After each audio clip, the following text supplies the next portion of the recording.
Hello बच्चों, आप सबका स्वागत है मेरे यूट्यूब चैनल केमिस्ट्री अड्डा में। बेटा हम लोग डिस्कस करने जा रहे हैं डी ब्लॉक और एफ ब्लॉक के प्रीवियस ईयर क्वेश्चंस जो यूपी पीएचडी और जीआईसी में पूछे गए हैं।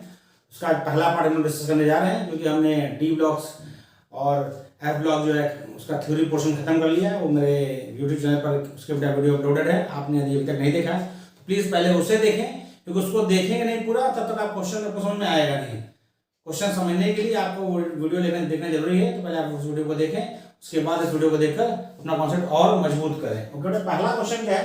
पहला क्वेश्चन है bell metal is an alloy of. Bell metal जो घंटियां लगी होती है मंदिरों में और बाकी जगहों पर देखते होंगे, या घर में घंटी इस्तेमाल करते हैं, उसमें वह एलॉय है। किसका एलॉय है बेटा? वो कॉपर और टिन का एलॉय होता है। किसका होता है? कॉपर और टिन का एलॉय होता है। एलॉय का आपको हमने लिस्ट दे रखी है। एलॉय की लिस्ट में आप एलॉय को याद रखिए। एलॉय का क्वेश्चन कभी आता है तो ताकि आप क्वेश्चन कर सकें।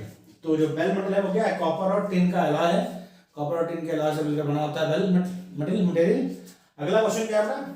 The mercury is liquid at 0 degree centigrade due to its. मतलब मरकरी लिक्विड होता है, आपको पता है मरकरी रूम टेम्परेचर पर लिक्विड स्टेट में मिलता है। इसमें रीजन क्या है? पहले आपको पता मरकरी कहाँ है। उसमें जो वैलेंस साइड में जो है क्या होता है, उसका कॉन्फिगरेशन D10S2 होता है। जिंक कैडमियम मरकरी, ये आपके डी ब्लॉक के वो एलिमेंट्स हैं जिनको ट्रांजिशन एलिमेंट नहीं कहते, क्योंकि इनका डी ऑर्बिटल फिल होता है, ना ही इनके आयन में ना ही इनके मेटल में। वैकेंट डी ऑर्बिटल मतलब कि डी ऑर्बिटल इनकम्प्लीट होता है, इसलिए इनको क्या बोलते हैं बेटा? टिपिकल ट्रांजिशन एलिमेंट भी कहते हैं। क्या बोलते हैं इनको? टिपिकल ट्रांजिशन एलिमेंट कहते हैं। और इनका मेल्टिंग पॉइंट और बॉइलिंग पॉइंट अपने पीरियड में सबसे कम होता है। कम होने का रीजन वही है बेटा, क्योंकि जब तक इलेक्ट्रॉन नहीं होंगे बॉन्डिंग फॉर्मेशन में पार्टिसिपेट नहीं करेंगे। जब बॉन्डिंग पार्टिसिपेशन मतलब बॉन्ड फॉर्मेशन पार्टिसिपेट नहीं करेंगे, मतलब मेटेलिक बॉन्ड में पार्टिसिपेट नहीं करेंगे, तो इसके मतलब मेटेलिक बॉन्डिंग वीक होगी। मेटेलिक बॉन्डिंग वीक होगी तो मेल्टिंग पॉइंट बॉइलिंग पॉइंट कम होता है। इसलिए जिंक कैडमियम मरकरी का melting point boiling point generally बाकी डी ब्लॉक के एलिमेंट से कम होता है। अब मरकरी की बात करें तो मरकरी कैसे क्या है? वह लिक्विड स्टेट मिलता है, जबकि जिंक और कैडमियम सॉलिड स्टेट मिलते हैं रूम टेम्परेचर पर। उसमें रीजन क्या कहते हैं? वीक मेटेलिक बॉन्डिंग, ये सही है। दूसरा हाई आयनेशन एनर्जी, तीसरा आपका दिया हाई वेपर प्रेशर, और चौथा दे रखा है बोथ ए एंड बी। देखिए ए तो आपका सही है, बी मेटेलिक बॉन्डिंग है। बी पर थोड़ा ध्यान दें, हाई आयनेशन एनर्जी की बात कर रहे हैं, थोड़ा विचार करिए। उसका कॉन्फिगरेशन क्या होता है? D10S2, मतलब फुलफिल्ड है। उसका ऑर्बिटल इनर्ट गैस भी है, डी आपका 10 में है, और क्या फुलफिल्ड है, एस आपका एक ही ऑर्बिटल है, पूरा पूरा भरा हुआ है। इसलिए इसकी आयनेशन एनर्जी क्या होती है? ज्यादा होती है। क्या होती है? आयनेशन एनर्जी ज्यादा होती है अपने ग्रुप के बाकी एलिमेंट से, अपने पीरियड के बाकी एलिमेंट से इसकी आयनेशन एनर्जी क्या होती है? ज्यादा होती है। आयनेशन एनर्जी ज्यादा है तो इसके मतलब क्या होगा बेटा? दोनों आंसर सही होगा, बोथ ए एंड बी, यानी बोथ ए एंड बी दोनों कथन सही है इस क्वेश्चन के। तो ये क्वेश्चन पूछा गया पीटी 2000 में, सन 2000 का क्वेश्चन है, बहुत आसान है। यदि आप थोड़ा ध्यान दें तो लिक्विड स्टेट में सीधे करता है तो वीक मेटेलिक बॉन्डिंग और हाई आयनेशन एनर्जी दोनों चीज सही कह रहा है वो। और ऑप्शन डी में दे रखा है बोथ ए एंड बी, इसलिए हमने ऑप्शन डी को सही आंसर मान लिया। अगला क्वेश्चन देखिए, the electronic configuration of gadolinium का क्या है? गैडोलियम का इसका जीडी सिंबल होता है। इसका जीडी बहुत कई बार बेटा इसको क्वेश्चन पूछा गया। हमने आपको जब डी ब्लॉक पढ़ाया है तो वहां आपको बताया भी है कुछ कॉन्फ़िगरेशन जो आपको ध्यान रखना। डी और एफ, ये आपका एफ ब्लॉक एलिमेंट है। जीडी आपको फोर ट्रांजिशन मतलब जो आपका जो 4 डी ट्रांजिशन है, यानी लैंथेनाइट जो सीरीज है उसका एलिमेंट है। इस पे कई तरह क्वेश्चन पूछे गए हैं। जीडी का आप इलेक्ट्रॉन कॉन्फिगरेशन बताइए, जीडी+2 में नंबर ऑफ इलेक्ट्रॉन बताइए, पैरामैग्नेटिक है या डायमैग्नेटिक बताइए। तो आपको ध्यान रखना जितने हमने 5-5 दोनों में दे रखे हैं, लैंथेनाइट सीरीज में 5 इलेक्ट्रॉनिक कॉन्फिगरेशन और एक्टिनाइट में 5 इलेक्ट्रॉन लिखे हैं। है तो 14 एलिमेंट में, लेकिन हमने जो 5 मोस्ट इंपॉर्टेंट है सिर्फ उनके लिखे हैं, ताकि आपको कम से कम उतने तो याद रहने ही चाहिए, क्योंकि उतने याद रहता है तो ज्यादातर क्वेश्चन उन्हीं पर आते हैं, तो क्वेश्चन हो जाते हैं। इसका अपना क्या होता है? इसका होता है आपका Xe4F7 5D1 और 6S2। क्या होता है? Xe4F7 5D1 6S2। एक्चुअली होता क्या है, जो आपका लैंथेनाइट सीरीज है उसका जो जनरल इलेक्ट्रॉनिक कॉन्फिगरेशन वो ये है Xe4F0 से 14, सॉरी 1 से 14 और 5D0 से 1 और 6S2। ये होता है आपका general configuration of lanthanide series. Lanthanide series का जनरल कॉन्फ़िगरेशन है, इसका एटॉमिक नंबर 64 होता है, 64 होता है। तो ये आपका एटॉमिक कॉन्फ़िगरेशन, ऐसे आपको याद रखना है, ये याद रखने की चीज है। अगला क्वेश्चन देखिए, the lanthanide configuration is responsible for the fact that, बहुत ही इंपॉर्टेंट क्वेश्चन, खूब रिपीट होता है, अक्सर रिपीट होता है, इस बार पूछा भी जाता है। क्या क्वेश्चन होता है? ये आपने कई बार पढ़ा होगा कि लैंथेनाइड कॉन्ट्रैक्शन से क्या होता है, साइड में क्या फर्क पड़ता है। तो पहले देखें इफेक्ट की ऑप्शन क्या दे रखा है, जर्कोनियम एंड यूट्रियम नहीं, जर्कोनियम एंड नायोबियम नहीं, जर्कोनियम एंड हाफनियम। ये बहुत ही इंपॉर्टेंट क्वेश्चन का ऑप्शन है, याद रखिए। हमने आपको दिया भी सीरीज में किसके किसके सेम होते हैं। तो जर्कोनियम और हाफनियम का जो रेडियस है वो लगभग सिमिलर होता है, क्योंकि लैंथेनाइड सीरीज आने से क्या होता है, उसमें जो लैंथेनाइड्स आते हैं उसके पहले 4 मतलब आपका जो ये 4f है लिख रखा है, 4f 14 इलेक्ट्रॉन इनर सेल में भर जाता है। कहाँ भरता है, इनर सेल में। और आपको पता है जो स्क्रीनिंग ऑर्डर जो है, एसटी स्क्रीनिंग सबसे ज्यादा कर सकता है, स्क्रीनिंग ऑर्डर जो है पी, उसके बाद डी और एफ की स्क्रीनिंग एबिलिटी नेग्लिजिबल होती है। तो क्योंकि बेटा इनर कोर में आपके F14 इलेक्ट्रॉन भरा है, जो आउटर मोस्ट शेल को क्या कर रहा है, वो क्या नहीं कर पाता है, वो उसे स्क्रीनिंग नहीं कर पाता। जब स्क्रीनिंग नहीं कर पाएगा तो साइज होना चाहिए था क्या, बड़ा, किसका, हाफनियम का, लेकिन साइज हो जाता है छोटा। कैसे होता है, क्योंकि जब जब स्क्रीन नहीं करेगा तो अट्रैक्शन बढ़ेगा, जब अट्रैक्शन बढ़ेगा साइज क्या हो जाएगा, छोटा, इंक्रीज होना चाहिए। तो जब साइज छोटा होगा तो दोनों फैक्टर काम करते हैं, कौन सा, एटॉमिक नंबर बढ़ने वाला और स्क्रीनिंग फैक्टर, तो दोनों अपोजिट काम करते हैं, इसलिए साइज बढ़ के ना गया तो लगभग इक्वल आता है। तो जर्कोनियम और हाफनियम का साइज सिमिलर होता है due to lanthanide contraction, due to lanthanide contraction. ये क्वेश्चन नंबर 4 है जो पूछा गया पीएचडी सन 2000 में। अगला क्वेश्चन देखिए, अगला क्वेश्चन ये है क्वेश्चन नंबर 5, यह पूछा गया पीएचडी सन 2000 में। क्या क्वेश्चन है, the percentage of lead in lead pencil is. बहुत इजी क्वेश्चन है, लेड पेंसिल में लेड का परसेंटेज क्या होता है। तो बेटा लेड पेंसिल वही जो आप लोग जो बच्चे घर में यूज करते हैं, एक समय के बाद पेन इस्तेमाल करना शुरू होता है। तो लेड पेंसिल कुछ भी, उसमें जो लीड होती है वो होती है ग्रेफाइट की। किसकी होती है, ग्रेफाइट की, ना कि लेड की। लेड पॉइजनस मटेरियल है, उसका तो आपको लीड वैसे भी नहीं मिलेगा, lead is a poison material for human being. तो क्या होता है बेटा उसमें होता है आपका ग्रेफाइट की लीड होती है वो। तो लेड का परसेंटेज क्या हुआ, ग्रेफाइट का लीड होता नहीं, क्योंकि कार्बन का एलोट्रॉप्स है। तो लेड पेंसिल में लेड का परसेंटेज क्या हुआ बेटा, 0। क्या हुआ, 0, क्योंकि जो लेड पेंसिल है उसमें जो लीड होती है वो किसकी बनी होती है, वो होती है ग्रेफाइट। अभी तो मूव करती है, graphite is a layer structure. तो वो जब चलाते हैं आप तो चलता है, कि एक लेयर की क्या होती है, लेयर्स के बीच में बॉन्ड बहुत वीक होता है, वंडरवॉल फोर्स ऑफ अट्रैक्शन बहुत वीक होता है। तो क्या होता है, एक लेयर छूटती आती है और आपका वो फिगर या फिर जो भी आप ड्रॉ करना चाहते हैं ड्रॉ होता रहता है। अगला क्वेश्चन देखिए, क्वेश्चन नंबर 6। ये क्वेश्चन क्या है, which of the following is Lewis acid. Which of the following is Lewis acid. मतलब अपना लुईस एसिड क्या होता है, लुईस एसिड वो स्पीशीज है जिसके अंदर ये एबिलिटी होती है कि वो लोन पेयर एक्सेप्ट कर सके, यानी lone pair acceptors are Lewis acid. तो हमें देखना है कि इसमें लोन पेयर एक्सेप्ट करने की टेंडेंसी किसकी होगी। सल्फर में 2 माइनस रखा है, इसका ऑक्टेट पूरा हो गया, या लोन पेयर लेगा नहीं। ये ऑर्गेनिक कंपाउंड है, इसमें देखिए ऑक्टेट पूरा है सबका, Cl माइनस ऑक्टेट पूरा है भाई। क्लोरीन में 17 इलेक्ट्रॉन होते हैं, एक इलेक्ट्रॉन आ गया तो ऑक्टेट पूरा हो गया, नोबेल कॉन्फिगरेशन वो आर्गन का ले लिया है। Ag+ आपका है जिसमें ऑक्टेट पूरा नहीं है। Ag+ में क्या हो गया बेटा, Ag+ के बाद इलेक्ट्रॉन की कमी है, उसके पास वो इलेक्ट्रॉन पे एक्सेप्टर होता है, क्योंकि इसका क्या हो गया, इसका s ऑर्बिटल से इलेक्ट्रॉन चला गया। जब s ऑर्बिटल खाली है लोन पे एक्सेप्ट कर सकता है, बाकी इसके अलावा उसके बाद वैकेंट ऑर्बिटल भी होते हैं, तो लोन पे एक्सेप्टर है, इसका मतलब लुईस एसिड है। तो इन चारों ऑप्शन में Ag+ ही ऐसा है जो लोन पे एक्सेप्ट करने की इच्छा रखता है। तो जो लोन पे एक्सेप्ट करने की इच्छा रखता है तो Ag+ आपका क्या हो गया, लुईस एसिड। क्या हो गया बेटा, लुईस एसिड। अगला क्वेश्चन देखिए, colour of K2Cr2O7 in basic medium is. क्या क्वेश्चन था, colour of K2Cr2 in potassium dichromate in basic medium is. पर इस क्वेश्चन के लिए आपको हम इधर कर लिया बेटा, कॉपी कर लिया, उसको स्क्रीनशॉट लीजिए, फिर आप कैसे समझाते हैं। हो गया बेटा इस साइड में, इधर दिखाते हैं। देखिए चलिए होता क्या है, आपका देखिए बेटा Cr2O7 2 माइनस है ना, K2Cr2 इंक्लूडेड 2K+ और Cr2O7 माइनस में, इसका कलर होता है बेटा क्या, इसका कलर होता है ऑरेंज। ऑरेंज जब इसमें भाई K2Cr2 का कलर क्या होता है, ऑरेंज होता है।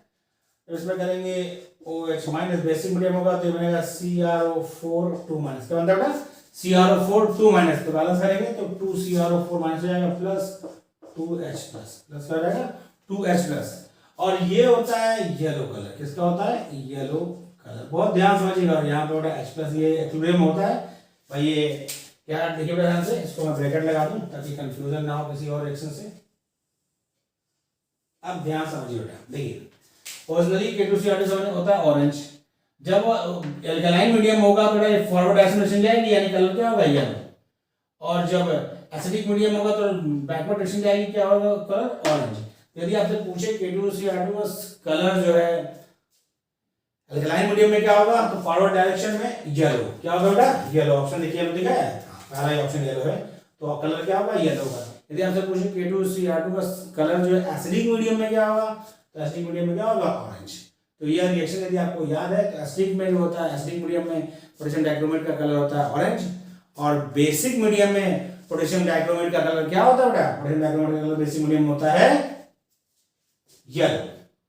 तो ये इक्विलिब्रियम स्टेबलाइज है, जब बेसिक होगा तो फॉरवर्ड डायरेक्शन में जाएगा तो येलो कलर हो जाएगा, एसिडिक होगा तो बैकवर्ड डायरेक्शन में जाएगा और ऑरेंज कलर होगा। बहुत ही इंपॉर्टेंट रिएक्शन है ये, आपको ध्यान रखनी, मैंने यहाँ लिखवा दिया है, इसको आप बेटा कॉपी कर लीजिए। जब हम लोग पढ़ रहे थे डी ब्लॉक एलिमेंट्स तो वहाँ पे हमने रिएक्शन लिखवाई थी, आपको ध्यान दिलाने से आपको याद रखना है। अगला क्वेश्चन देखिए बेटा, नेक्स्ट क्वेश्चन हमारा क्या है, नेक्स्ट क्वेश्चन हमारा है when potassium dichromate solution is heated with hydrochloric acid fill in the blanks is obtained। जब हाइड्रोक्लोरिक एसिड के साथ मतलब पोटेशियम डाइक्रोमेट सॉल्यूशन को हीट करते हैं हाइड्रोक्लोरिक एसिड के साथ, तो क्या बनता है, क्या बनता है, उसमें ऑप्शन दे रखा है आपको CrCl3, CrO2Cl2, CrO3 और K2Cr2 बट K2Cr2 को तो हीट ही कर रहे, तो मुद्दा नहीं, तो अपना खत्म हो गया। इसकी बात करते हैं, पहले कॉपी कर लिया आपने, यहाँ मैं लिखूं, कॉपी हो गया।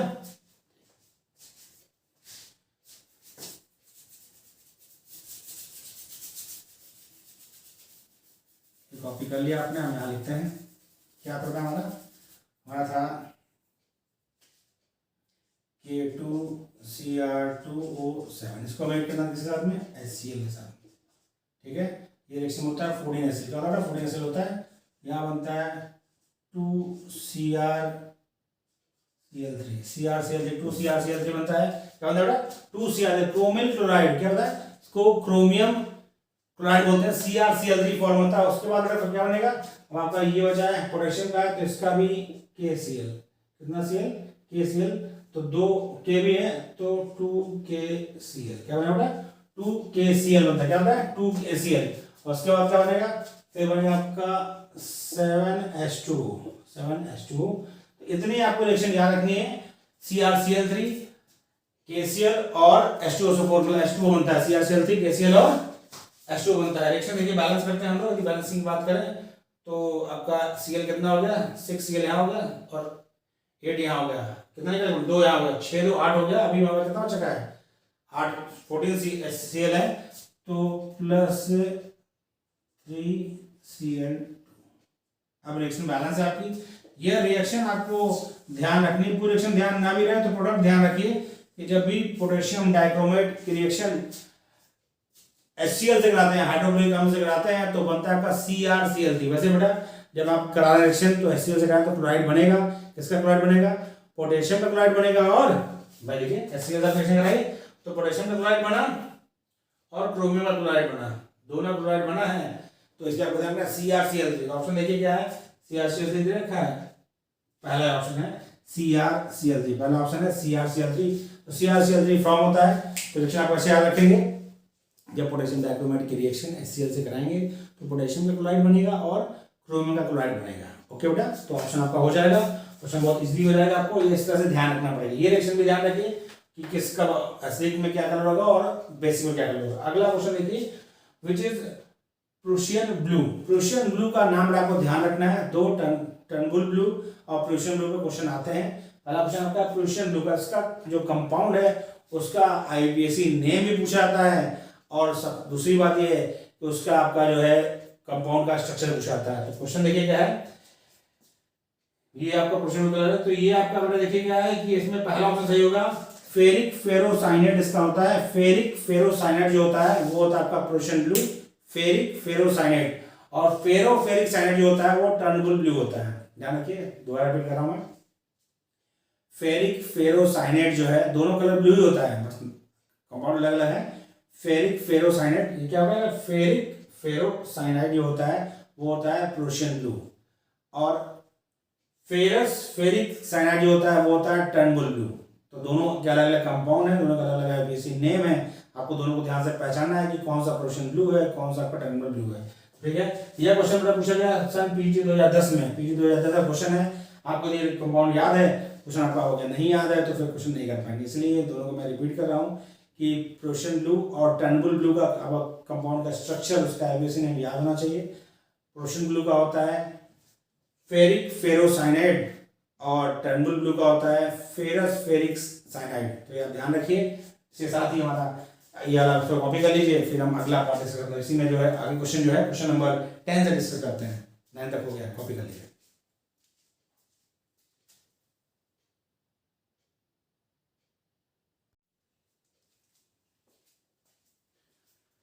हेलो बच्चों, क्वेश्चन नंबर 9 तक हमने डिस्कस कर लिया था। क्वेश्चन नंबर 10 हम डिस्कस करने जा रहे हैं। डी और एफ ब्लॉक के एलिमेंट्स का हम क्वेश्चन डिस्कस कर रहे हैं और ये क्वेश्चन पूछा गया पीजी 2010 में। बट देखिए क्या है, on addition of Fe+2 ions to FeCN6 3 minus ion blue colour appears, this is called. Blue colour appear होता है। और आप देखेंगे ब्लू कलर का क्वेश्चन हमने क्वेश्चन नंबर 9 जो था वो भी पीजी 2010 में पूछा गया था। उसमें क्या था, उसमें था प्रोशन ब्लू, उसमें प्रोशन ब्लू का क्वेश्चन था। और ये आपका क्या होगा, इसमें जब ये जो आप Fe2 इसमें मिलेगा तो उसका जो कॉम्प्लेक्स बने उसका नाम है फेरोफेरीसाइनाइड। ध्यान रखिए, बहुत इंपॉर्टेंट है। पोर्शन ब्लू जो होता है वो फेरोसाइनाइड कॉम्प्लेक्स का होता है और जो फेरोफेरीसाइनाइड है वो है टर्नबुल ब्लू। दो कलर ब्लू कलर बनते हैं Fe कॉम्प्लेक्स के। पहला आपका जो है वो है फेरोसाइनाइड, जिसमें आपका Fe+3 में रहता है जो ब्रैकेट के बाहर होता है, और ब्रैकेट के अंदर जो होता है वो +2 में रहता है। वो फेरोसाइनाइड है जिसको बोलते हैं प्रूशियन ब्लू कलर, वही ब्लू कलर होता है। दूसरा आपका है फेरोफेरीसाइनाइड, जो कि ये वाला कॉम्प्लेक्स यानी स्फीयर के बाहर जो होगा वो +2 में होगा और स्फीयर के अंदर जो होगा वो +3 स्टेट में आयरन होगा। दोनों आयरन अलग अलग स्टेट में होते हैं। यहाँ पर फेरोफेरीसाइनाइड में क्या होता है, Fe+2 बाहर स्फीयर के बाहर वाला होगा और +3 स्टेट किसका होगा, स्फीयर के अंदर, वो होता है टर्नबुल ब्लू। इसका आंसर होगा बी। आसान क्वेश्चन था, ध्यान रखना है। दोनों क्वेश्चन पूछे गए एक ही साल में, तो कंफ्यूजन क्रिएट करने के लिए क्वेश्चन पूछे जाते हैं ताकि आप कंफ्यूज हो। आपको ध्यान रखना है कि Fe+2 आयन जब मिलेगा एडिशन करेंगे उसका Fe+3 FeCN6 3+ वाले से, तो आपका बनेगा फेरोफेरीसाइनाइड। इसका ब्लू कलर जो होता है वो क्या कहलाता है, टर्नबुल ब्लू कहलाता है। अगला क्वेश्चन देखिए, most common oxidation state of lanthanide is. जो most common oxidation state lanthanide की है वो +3 है। क्या बेटा, +3। इसमें यदि आपका जो आपका आयन है यदि वो +2 में है तो वो क्या होता है, वो रिड्यूसिंग एट बिहेव करता है, क्योंकि मोस्ट स्टेबल स्टेट जो आपका ऑक्सीडेशन स्टेट है वो +3 है। तो +2 में +3 में आने के बाद इलेक्ट्रॉन रिलीज करता है। तो +2 में यदि आपका कोई लैंथेनाइड है तो वह बिहेव करेगा as a reducing agent.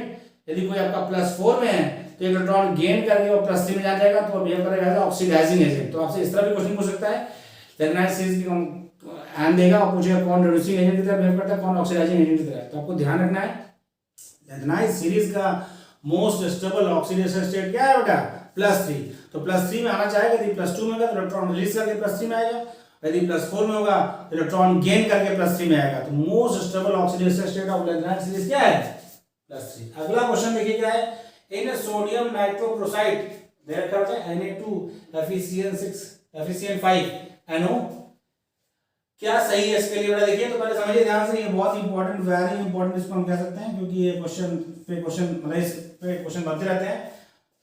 Sodium nitrochloride है बेटा, Fe यहाँ पर हमारा होता है +2 में। ध्यान रखिए Fe क्या है, Fe की दो शेड होती है +2 +3। Fe किसमें होता है, +2 या +3 में। Fe यहाँ पर क्या है, +2 में है और यहाँ पे जो आपका NO है वो प्लस में है। किसमें बेटा, नाइट्रोनियम आयन है, ये नाइट्रोनियम लिगेंड होता है आपका। ये लोन पेयर देगा, एक लोन पेयर देगा, लिगेंड से बिहेव करेगा। कोऑर्डिनेशन नंबर इस Fe का 6 होगा, 5 CN से होगा, 1 NO से होगा। लेकिन ये पॉजिटिवली चार्ज लिगेंड है। कौन सा बेटा, पॉजिटिवली चार्ज लिगेंड है, तो इस पर होता है प्लस चार्ज। ये ध्यान रखिए, याद रखना पड़ेगा आपको। सोडियम नाइट्रोक्लोराइड में जो NO होता है, लेकिन नाइट्रोसिल एक होता है वह न्यूट्रल होता है। क्या होता है बेटा, नाइट्रोसिल वो क्या होता है, वो न्यूट्रल होता है।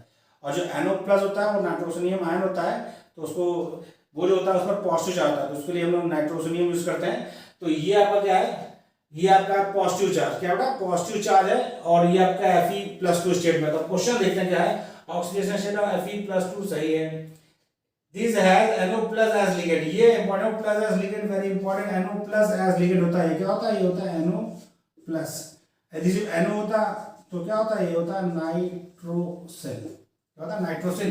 लेकिन यहाँ पे होता है NO+ लिगेंड होता है। अगला ऑप्शन क्या है, C, both A and both are correct. यानी बोथ आर करेक्ट मतलब ए और बी ऊपर लिखे हैं वो दोनों करेक्ट हैं। तो ऑप्शन में आपको ये ध्यान रखना है, यदि क्वेश्चन का एक ऑप्शन पढ़ लिया तो नहीं कि एक मिल गया टिक कर दिया, आगे भी बढ़िए, होता है बोथ वाला आंसर भी हो। हो सकता है बोथ ए एंड बी दे रखा हो या ऑल ऑफ दीज दे रखा हो, तो ऑप्शन आपको चारों पढ़ने पड़ेंगे। जल्दबाजी में क्या होता है, आपने देखा F+2 में टिक की आगे बढ़े, ऐसा नहीं करना है। अपनी स्पीड बढ़ानी है, क्वेश्चन पढ़ने की रफ्तार बढ़ानी है, सही से क्वेश्चन पढ़ना है, तेज पढ़ना है, प्लस ऑप्शन पढ़ने की रफ्तार बढ़ानी है, आई कॉन्टेक्ट अपना इंक्रीज करना है। जैसे प्रैक्टिस करेंगे इंक्रीज हो जाएगा। अगला क्वेश्चन क्या होगा, in a dichromate radical Cr2O7 minus every chromium is linked to. तो इसमें क्या है, डाइक्रोमेट जो आपका आया है उसमें क्रोमियम कितने से लिंक रहता है, इसके लिए आपको इसका स्ट्रक्चर याद होना चाहिए। क्या हो जाएगा, याद होगा स्ट्रक्चर। तो देखिए 2 क्रोमियम है, तो क्रोमियम यहाँ बना रहा हूँ क्रोमियम, ओके। बट आपका 7 सीधी बात, एक आपका लिंक में होगा, बाकी डबल बॉन्ड हो, दो यहाँ हो गए, डबल बॉन्ड हो। ध्यान दीजिए बेटा, -2 लग रखा है, इसका मतलब एक ऑक्सीजन आपका माइनस में है, मतलब ऑक्साइड फॉर्म में, तो ये आपका है इसका स्ट्रक्चर। ध्यान दीजिए, हमने यहाँ बनाया है, बीच में जगह थी, ये इसका स्ट्रक्चर है। पूछा क्या था, in a dichromate radical Cr2O7 minus every chromium is linked to oxygen atom, ये हो गया oxygen not 0, 2 oxygen atom, 3 oxygen atom, 4 oxygen atom, 5 oxygen atom. तो देखते हैं क्रोमियम की बात करें, ये आपका क्रोमियम है, कितने जुड़ा है, 1 2 3 4 ऑक्सीजन जुड़ा है। ये वाला में देखिए 1 2 3 4, ये भी 4 से जुड़ा है, तो दोनों ही क्रोमियम क्या है, 4 जुड़े हैं। तो ऑप्शन आपका होगा ऑप्शन सी। इस क्वेश्चन जो पूछा गया पीजी 2010 में, इसका सही उत्तर है कि डाइक्रोमेट रेडिकल में प्रत्येक क्रोमियम जो है 4 ऑक्सीजन एटम से जुड़ा होता है, लिंक्ड होता है, ओके। किससे होता है, 4 ऑक्सीजन एटम से जुड़ा होता है। अगला क्वेश्चन देखते हैं क्या होता है, the colour of TiH2O6 3+ is purple due to. थोड़ा देखिए डी और जो ब्लॉक के एलिमेंट्स है उसमें कलर का आपको बता देना, 2 रीजन होता है। पहले आपको देखना है तो भी कॉम्प्लेक्स मिलेगा उसमें देखिए डी में इलेक्ट्रॉन है या नहीं है। यदि क्वेश्चन में बता दे कलर है, तो पहले देखिए डी में इलेक्ट्रॉन है कि नहीं है। यदि डी में इलेक्ट्रॉन है, यानी वो नहीं जाए पार्शियली फिल्ड, फुल फिल्ड नहीं, D10 नहीं, पार्शियली फिल्ड है, तो इसके मतलब कलर का रीजन होगा डी ट्रांजिशन। यदि आपका D0 है या D10 है, फिर भी क्वेश्चन कह रहा है कि कलर्ड है, तो रीजन होता है चार्ज ट्रांसफर। क्या होता है, चार्ज ट्रांसफर। यदि D0 है तो from ligand to metal charge transfer, यदि D10 है तो from metal to ligand charge transfer. तो क्वेश्चन में आपको देखना है पहले इलेक्ट्रॉनिक कॉन्फिगरेशन। तो ये आपको क्या है, यहाँ पर टाइटेनियम आपका +3 में है, और आपको पता है टाइटेनियम यदि +3 में होता है तो कॉन्फिगरेशन क्या होता है, कॉन्फिगरेशन होता है D1। क्या होता है, D1 भाई होता है क्या इसका होता है स्कैंडियम, टाइटेनियम वैनेडियम होता है, तो स्कैंडियम का टाइटेनियम होता है, तो D2 इसका जो न्यूट्रल होगा आपका वो क्या होगा 4s2 और 3d2 इसका कॉन्फिगरेशन होगा बैलेंस सेल का 4s2 3d2। और जब बेटा टाइटेनियम +3 में होगा तो 4s का इलेक्ट्रॉन निकल गया और एक d से निकल जाएगा, तो D1 बचेगा। Ti+3 किसमें होगा, D1 में होगा। D में एक इलेक्ट्रॉन है तो कलर का रीजन क्या होगा, dd ट्रांजिशन। क्या होगा, dd ट्रांजिशन। तो देखिए कहां है, पहला ऑप्शन है ए, इस क्वेश्चन का ऑप्शन ए सही है, dd ट्रांजिशन। जैसे बेटा आपका केवल 4 होता है, उसमें Mn आपका क्या होता है +7 में होता है, तो D0 होता है, लेकिन उसका कलर होता है पिंक कलर का होता है केवल 4। तो वहां पर रीजन होता है ligand to metal charge transfer, ligand to metal charge transfer. ये हमने पढ़ा यहाँ पर। ये क्रोमेट वाला डाइक्रोमेट भी आपका क्या होता है, ऑरेंज कलर का होता है, ऑरेंज कलर होता है। इसमें भी क्रोमियम +6 में है, D0 है, लेकिन फिर भी कलर्ड है, तो यहाँ भी रीजन क्या है, चार्ज ट्रांसफर है, लेकिन इस जगह पर रीजन क्या है, dd ट्रांजिशन है। अगला क्वेश्चन देखते हैं, the element which does not belong to platinum. बेटा देखिए आप बोलो, देखिए इसमें कौन कौन, इरिडियम है, ऑस्मियम है, रुथेनियम है और सी है, सिलीनियम है। आपको यदि थोड़ा भी ध्यान हो तो आपको हमने सिखाया था एफ ब्लॉक एलिमेंट का जो पहला एलिमेंट है वो सी है, सिलीनियम है। 58 एटॉमिक नंबर्स का होता है, यही से स्टार्ट होता है, क्योंकि लैंथेनाइट सीरीज जो होती है वो लैंथेनम तो आपका डी ब्लॉक एलिमेंट है, लेकिन उसके बाद सी से स्टार्ट होता है पहला। और ये आपके किस ग्रुप के मेंबर हैं, ये आपके उस पीरियड के ग्रुप आपका पीरियड में देखे रहेंगे, तो ये प्लैटिनम सीरीज के हैं। लेकिन ये वाला क्या है, ये है आपका साफ साफ दिख रहा है एफ ब्लॉक एलिमेंट है, तो इस सीरीज का नहीं है, क्योंकि प्लैटिनम क्या है, डी ब्लॉक एलिमेंट है, और सी क्या दे रखा है, सी दे रखा है एफ ब्लॉक एलिमेंट। इसका क्वेश्चन भी आसान था बेटा, आपको थोड़ा अपना जो पढ़ रखा है नॉलेज, इसी आपसे रिवीजन लगातार करिए। जितने जैसे हम खत्म करते जा रहे हैं, आप उसका रिवीजन का अपना टाइम टेबल बनाइए कि प्रतिदिन आपको नया तो पढ़ना ही पढ़ना है, लेकिन पुराना रिवाइज भी करना है। इस पैटर्न पर चलेंगे तभी आपका कॉन्फिडेंस बढ़ेगा, तैयारी अच्छे से होगी। यदि आपसे एक तरफ पढ़ते जाएं, थोड़ा पीछे से आपका दिमाग बोलता भी जा रहा है, उसको रिवाइज करेंगे तभी रिटेन रहेगा। ओके, इसका ध्यान रखिए। अगला क्वेश्चन देखिए, the correct order of ionic, यहाँ बी होना चाहिए था बेटा, अगर order ionic radii of YB+3 LA+3 EU+3 EU+3 और LU+3, इसमें दोनों यू लिख दिया, LU नहीं है, LU+3। क्या ग्रेड ऑर्डर होता है? तो आपको बताता है कि ग्रुप में जो आपका लेंथेनाइट सीरीज होता है उसमें क्या, क्योंकि लेंथेनाइट कॉन्ट्रैक्शन लगता है भाई, एफ ब्लॉक में एलिमेंट भरेंगे तो एफ ब्लॉक की, क्योंकि एफ जो सबशेल है उसकी स्क्रीनिंग क्या होती है, वीक होती है, स्क्रीनिंग वीक होती है, कहा नेग्लिजिबल होती है। तो जब स्क्रीनिंग नेग्लिजिबल होगी उसमें आप इलेक्ट्रॉन और प्रोटॉन दोनों भर रहे हैं तो इलेक्ट्रॉन की फिलिंग एफ में ही होगी। तो एफ के जब स्क्रीनिंग कम कर पाता है इनर कोर में होता है, तो जो आउटर शेल का इलेक्ट्रॉन है वह क्या होगा, उस पर स्क्रीनिंग कम लगेगी, स्क्रीनिंग कम लगेगी तो अट्रैक्शन बढ़ेगा, तो ग्रुप में नीचे आता है तो क्या होता है, साइज छोटा होता है। ये हम बात कर रहे हैं एटॉमिक रेडियाई की, तो ग्रुप में नीचे आता है साइज छोटा होता है। तो सीधी बात है, एटॉमिक रेडियाई जब घटता है तो आयनिक रेडियाई भी ग्रुप में नीचे पे घटेगा, क्योंकि सारे के सारे क्या है, ट्राई पॉजिटिव कैटायन है, सारे के सारे क्या है, ट्राई पॉजिटिव कैटायन है। तो जो एटॉमिक रेडियाई का ट्रेंड होगा वही ट्रेंड आपका आयनिक रेडियाई का भी होगा, ग्रुप में नीचे आने पर साइज छोटा होगा। लेकिन जो लास्ट एलिमेंट होता है आपका वो क्या होता है, उसका साइज थोड़ा बड़ा होता है, साइज थोड़ा क्या होता है, बड़ा होता है। क्यों बड़ा होता है, क्योंकि वहां पर वर्क करता है क्या, जब इलेक्ट्रॉन पूरे F14 हो जाएंगे तो जो इलेक्ट्रॉन्स फिल होंगे F में ही, उनमें आपस में रिपल्सन होने से साइज स्लाइटली ग्रेटर हो जाता है, ग्रुप में नीचे में घटता है, लेकिन लास्ट वाला एलिमेंट होता है उसका साइज स्लाइटली ग्रेटर होता है। तो यही ट्रेंड आएगा, सबसे बड़ा, क्योंकि लेंथेनम होता है तो उसका कैटायन भी सबसे बड़ा होता है। लेंथेनम यही कहां सबसे बड़ा होता है, ये दोनों में, ये दोनों अपने आप कट गए। उसके बाद आपका बीच में इसका होता है 1.15, इसका जो डी होता है 1.15 एंगस्ट्रॉम, इसका होता है 1.04, इसका होता है 0.94 और इसका होता है 0.93।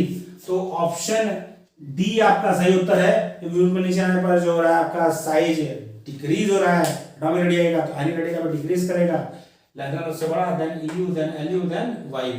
LU का इसलिए बड़ा हुआ है क्योंकि F14 में कॉन्फिगरेशन होता है, यहाँ पे कम कर दिया, लेकिन होता क्या है कि F में इलेक्ट्रॉन ज़्यादा फुलफिल हो जाएगा, तो इलेक्ट्रॉनिक रिपल्सन ज़्यादा होगा, इलेक्ट्रॉनिक रिपल्सन ज़्यादा होगा तो थोड़ा रिपल्सन से साइज बढ़ता है, तो लास्ट एलिमेंट का साइज एक्सपेक्टेडली ज़्यादा होता है, घटता है नीचे आने पर, लेकिन जो लास्ट वाले एलिमेंट का साइज बढ़ता है due to inter electronic repulsion between F electrons. आगे बात करते हैं अगला, which oxide of manganese is basic. ये आपको हमने बताया था, ऑक्साइड जब हम डी ब्लॉक में पढ़ रहे थे तो हम बताया था कि जैसे जैसे ऑक्सीडेशन नंबर बढ़ता जाएगा ऑक्साइड का, ऑक्साइड में, मेटल ऑक्साइड्स में मेटल का ऑक्सीडेशन नंबर बढ़ेगा, इसके मतलब एसिडिक कैरेक्टर इंक्रीज करेगा और बेसिक कैरेक्टर डिक्रीज करेगा। तो देखिए यहाँ पर Mn आपका इस जगह पर +2 में है, यहाँ पर +4 में है, इस वाले में +6 में है और इस वाले में +7 में है। यदि आपको बेसिक स्ट्रेंथ की बात की जाए तो आपका क्या होगा, बेसिसिटी ऑर्डर जो होगा, बेसिसिटी ऑर्डर क्या होगा, सबसे ज़्यादा MnO का, क्योंकि +2 स्टेट में है, उसके बाद आपका MnO2 होगा, देन आपका MnO3 होगा, देन आपका Mn2O7 होगा। यदि आपसे एसिडिक पूछ ले, एसिडिटी ऑर्डर, तो इसका जस्ट रिवर्स, Mn2O7 सबसे अधिक एसिडिक, फिर MnO3, फिर आपका MnO2, फिर Mn। बता दे रहे आपको कि जैसे जैसे ऑक्सीडेशन स्टेट ऑफ मेटल बढ़ेगा उसके ऑक्साइड्स का बेसिक स्ट्रेंथ डिक्रीज होगा और एसिडिक स्ट्रेंथ इंक्रीज होगा। तो इसमें सबसे ज्यादा बेसिक पूछ रखा है, सीधी बात, सबसे अधिक मोस्ट बेसिक आपका क्या है, MnO, क्योंकि इसमें मैग्नीज सबसे कम ऑक्सीडेशन स्टेट में है, इसलिए इसका बेसिक रेट सबसे ज्यादा होगा। कॉपी कर लिया बेटा, ये हमारा पहला पार्ट है। हमारे नेक्स्ट पार्ट में हम लोग क्वेश्चन नंबर 18 से डिस्कस करेंगे। डी ब्लॉक और एफ ब्लॉक एलिमेंट्स के जो प्रीवियस क्वेश्चन है उसके 2 पार्ट में हमने बना रखे हैं, ये पहला पार्ट है, कॉपी कर लीजिए।